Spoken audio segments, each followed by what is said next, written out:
नमस्कार दोस्तों, मैं हूं शिवांगी और मैं अपने चैनल संदीप शिवांगी चौहान में आप सभी का स्वागत करती हूं और आशा करती हूं कि सभी लोग बहुत अच्छे होंगे। तो आज मैं आपके कुछ क्वेश्चन हैं उनका आंसर देने आई हूं आप लोगों को।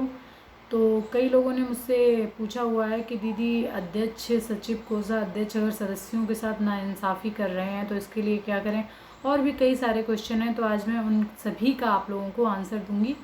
तो अगर चैनल पर नए हैं तो इसको सब्सक्राइब कर लीजिए, वीडियो अच्छा लगे तो लाइक कीजिए और समूह से संबंधित अगर आप लोगों का कोई भी क्वेश्चन है तो आप लोग कमेंट कीजिए। जिस तरीके से मैं आज आंसर आप लोगों का दे रही हूँ वैसे आगे भी दूँगी। तो देखिए, सबसे पहले कि अगर आप लोगों को लग रहा है कि जो हमारे अध्यक्ष, सचिव, कोषाध्यक्ष वो तीनों मिलकर के सदस्यों के साथ नाइंसाफ़ी कर रहे हैं या अपने ही परिवार वालों को कार्य दिलवा रहे हैं, तो इसके लिए पहले आप अपने बीएमएम से, यानी कि बीएमएम, बीआरपी, ये लोग हमेशा गांव में आते रहते हैं। ये भी यानी जो बीएमएम वगैरह हैं, बीआरपी हैं, इनका काम ही है फील्ड का वर्क देखना। गांव के स्तर पे समूह सखी देख रही हैं और समूह सखी को जो गाइड करने वाले हैं वो हैं हमारी बीआरपी, और बीआरपी को गाइड जो करते हैं वो हैं बीएमएम। तो अगर आप लोगों को लग रहा है कि ये गलत हो रहा है और बीआरपी भी नहीं आपका सपोर्ट कर रही हैं, नहीं समझा पा रही हैं उन लोगों को ये बात, तो आप लोग डायरेक्टली इस चीज़ की शिकायत जो है वो अपने बीएमएम से कीजिए, ठीक है। और जब आपको लग रहा है कि सदस्यों के साथ गलत हो रहा है और बीएमएम भी इस पर नहीं कुछ कर पा रहे हैं, तो आप एडीओ को, जो कि ब्लॉक में ही होते हैं, उनको एक लिखित में आप शिकायत दीजिए कि यानी नोटिस, जैसे कि मैंने आपको कई चीज़ें लिखना बताई हैं, ठीक है। जैसे प्रस्ताव लिखना बताया, उसी तरीके से जैसे हम अपने स्कूल में लिखित में कोई चीज़ देते हैं, जैसे दिया करते थे पहले, उसी तरीके से आपको एक लिखित में शिकायत लिखनी है।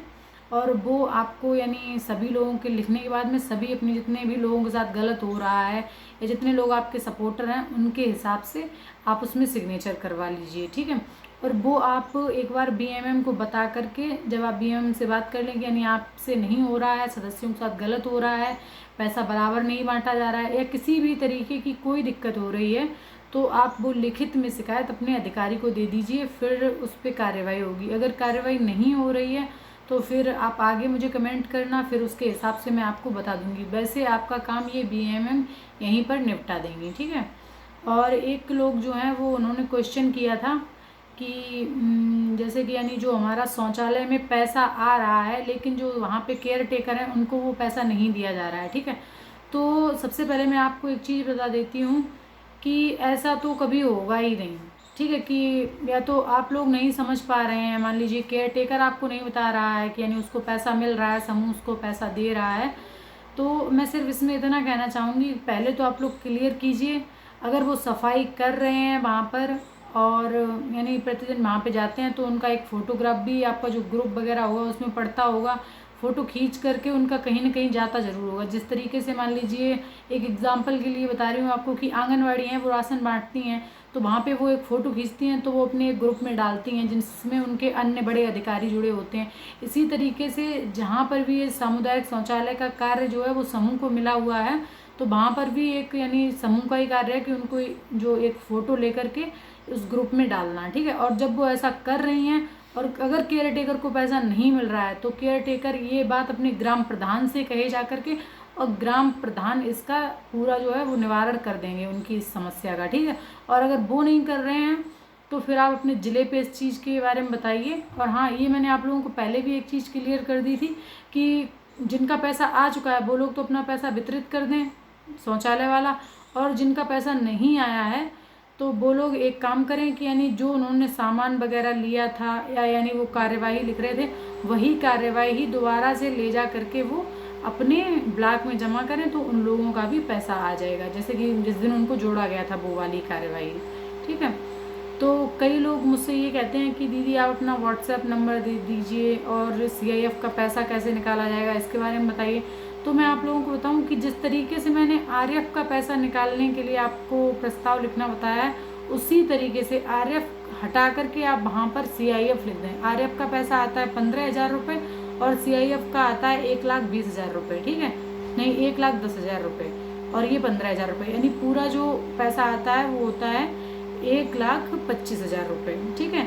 तो आप जो 1,10,000 रुपये है उसको पूरा कभी मत निकालिए, थोड़ा पैसा अपने अकाउंट में बना रहने दीजिए। और मैंने पहले भी बताया, आज फिर से बता दे रही हूँ कि जो CCL वाला पैसा है वो अलग खाते में आएगा और CIF और RF एक खाते में आएगा, ठीक है।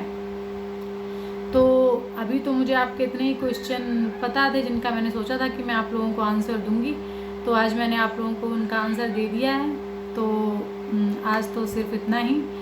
तो अगर आज का वीडियो अच्छा लगा हो तो इसको लाइक कीजिए, चैनल पे नए हैं तो सब्सक्राइब कर लीजिए। समूह से संबंधित अगर आप लोगों का कोई भी क्वेश्चन है तो आप लोग कमेंट कीजिए, मैं उसका आंसर देने की पूरी कोशिश करूँगी। और सभी यानी जो भी अध्यक्ष दीदी या सचिव मेरा वीडियो देख रहे हैं उनसे मेरी ये रिक्वेस्ट है कि जो 10 सदस्य हैं उन्होंने आपको बड़ी आशा और उम्मीद से चुना है, तो आप उनकी उम्मीदों पे खरा उतरिए। और समूह सखी दीदी से एक चीज़ कहना चाहूँगी, जो भी देख रही हैं, कि दीदी आपको ये दायित्व मिला है 70-80 महिलाओं की आप लीडर बनाई गई हैं। एक गांव में नॉर्मल लोग थे सब, तो आप लोग उन सदस्यों का ध्यान रखिए और आप लोगों को जो भी समस्या आ रही